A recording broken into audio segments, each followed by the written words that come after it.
Researchers studying ancient campsites in Europe found something that rewrote everything they thought they knew about wolf behavior. Scattered among the bones of bears, lions, and hyenas, they kept finding wolf remains. Not killed wolves. Not eaten wolves. Wolves that had simply stayed. While every other predator in the region kept its distance from early human settlements, one species made the opposite choice. It moved closer.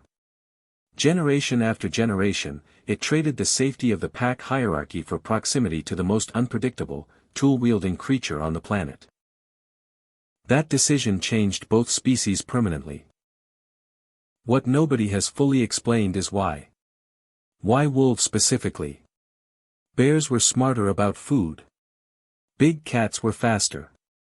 Hyenas were already scavengers comfortable around carcasses. Any one of them had better surface-level reasons to approach a human campfire. None of them did. Wolves did. And the answer reaches deeper than most people expect. Start with what early humans actually looked like to the predator community around them. Small groups. No natural armor. Sleeping in shifts because nobody trusted the dark completely. Leaving behind food scraps and carcass remnants from whatever they'd managed to kill or scavenge that day.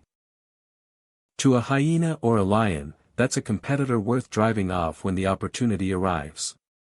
To a bear, that's a food source worth raiding when the numbers favor it. Predators with raw power read human campsites as resources to be taken. Wolves read it differently. Wolf packs operate on a system that most apex predators don't bother with. Cooperative hunting. Shared territory monitoring. Individuals with specific roles, scouts, flankers, drivers, that coordinate around prey behavior rather than simply overpowering it. Wolves don't just hunt. They read patterns, adjust, and communicate those adjustments across the pack in real time.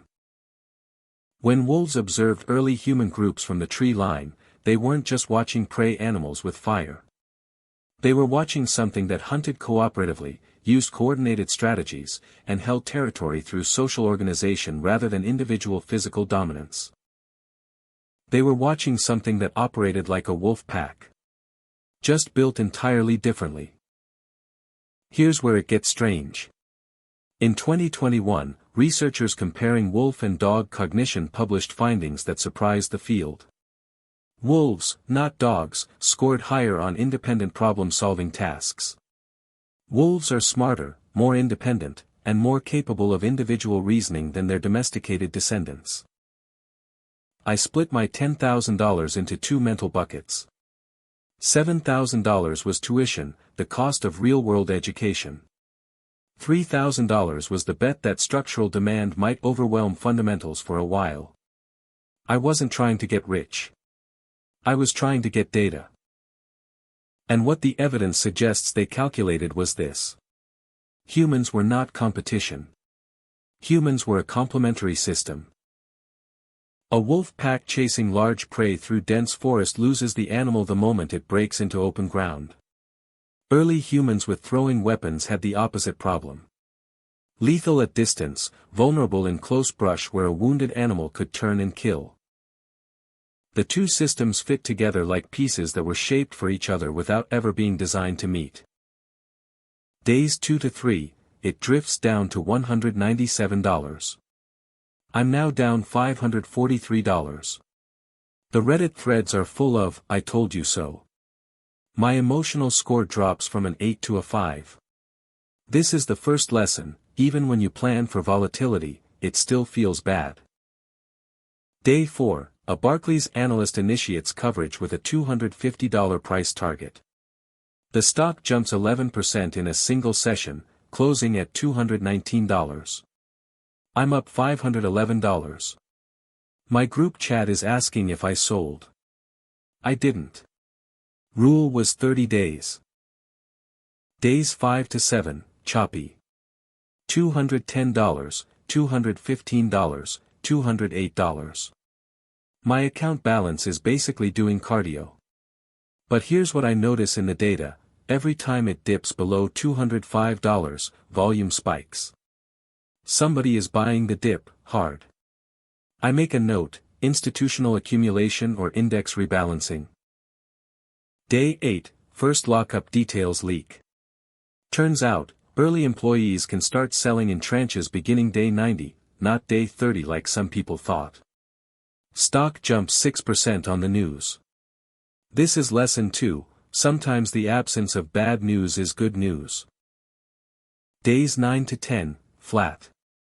$217, $218. Honestly, kind of boring.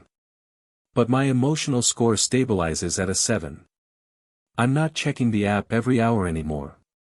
This is when I realize something: the first week of an IPO is designed to emotionally exhaust you. If you survive it, the second week is weirdly easier. 10 days in, I'm up $421, 4.2%, and I've learned more about my own psychology than I have about SpaceX.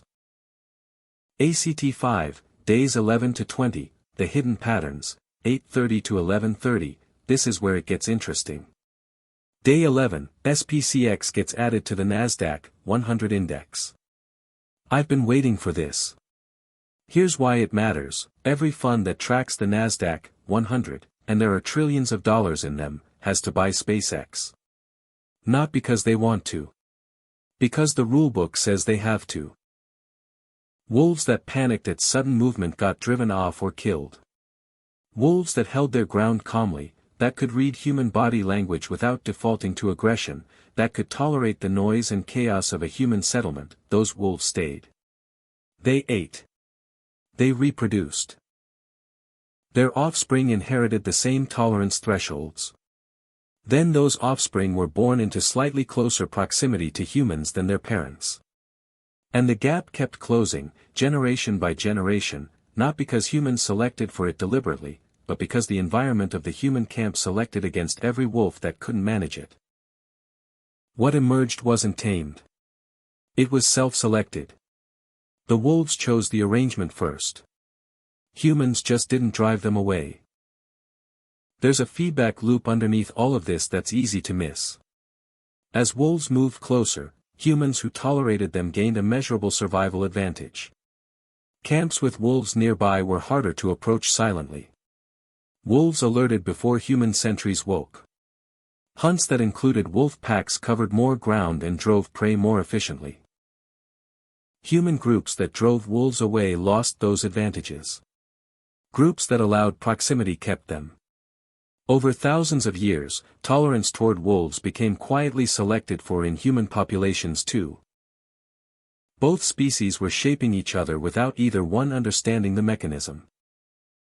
The dog didn't emerge from a human decision to domesticate something useful. It emerged from two cooperative hunters recognizing, across a species barrier, something familiar in how the other moved through the world. Every other predator looked at early humans and saw a competitor, a threat, or a meal. Wolves looked at early humans and saw a pack. That single difference in perception didn't just produce the domestic dog. It produced a 40,000-year alliance that outlasted every other apex predator that shared the same landscape.